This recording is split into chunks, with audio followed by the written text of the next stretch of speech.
Dhurandhar the movie has been an absolute rage. It's been houseful since the day it was released. There's so many things to talk about when it comes to the movie, the great filmmaking, acting, background score. When you deep dive into the movie, there are so many particular scenes that one would want to discuss and talk about.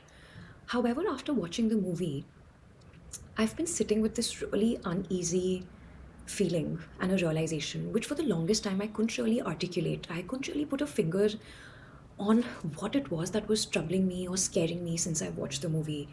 2611 attacks, terrorism. Unfortunately, these are things that we've grown up with. We've read books on them, we've watched so many documentaries. The trial of the, terrorists, all of that has been in the news. So it could not really have been, you know, the violence in the movie that they showed or the terrorism, right? And I kept sitting with this really uneasy feeling. And, the worst part was not being able to put it into words. However, I finally have managed to understand what that realization is that has scared me the most. The realization has been of how ordinary evil is. The thing that would hurt you the most, something that would traumatize people for times to come, or probably an entire generation, is not some complex mastermind, you know, it's none of that. It's actually really simple. It's oversimplified to an extent where people that you meet on an ordinary daily day-to-day life could turn out to be evil people who will end up hurting you the most and you won't even realize it. Think about it yourself. I think the most damage in the world is done by people who do not really even understand what they're up to, who have no accountability, no responsibility, absolutely no depth in themselves to even, critically analyze themselves and their actions. Be it large scale terrorism or be it people who hurt you one on one in daily life. Think about people who are really difficult to work with. In all of these scenarios, unfortunately, the common thread, the common part is people who lack depth, people who lack accountability, people who lack the ability to be able to put themselves in other people's shoes. Go back to the movie and think again. What's the absolute scary part? Is it seeing the violence on screen? Is it revisiting 2611 or any other terrorist attack that's happened in the country for that matter? Or is the scary part really that anybody who carries out something absolutely so evil is a person who's absolutely ordinary? They're no geniuses, they're no masterminds, they're not overly complicated people, overly funded people for that matter. They're all people who, for some strange reason, believe that the path they're on or the things that they're doing are absolutely right and there is no alternate reality or there's no other side. The lack of seeing the other side or the lack of having the ability to see the implications of your own actions is the absolute evil. It's the most scary part. I would not solely credit the movie for kind of giving me this realization. It, of course, was the absolute last trigger in, making me come to this realization. It also has to be this amazing book that I've been reading, overreading, rereading, going back to again and again. It's called The Body Keeps the Score. It talks a lot about how your mind, body, and brain kind of function, especially in cases of trauma. It's a great read for anybody who's going through PTSD, which is post traumatic stress disorder, or just a general read if you want to know about how your mind functions. And I think a lot of chapters, a lot of, you know, simple case studies that have been mentioned in this book also contributed to me coming to this particular realization that anybody who ends up hurting you the most in this is a person who believes that they're absolutely right and there's no room of negotiation, understanding, or conversation with people. And that's exactly who terrorists on a large scale are as well, right? These are people who believe that the path they're on is the only path, that's the only way they can make the world a better place.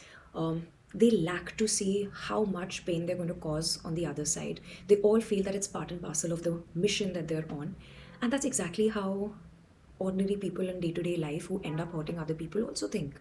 And I have a very personal anecdote to share with you guys. Something which is so personal, which is so painful.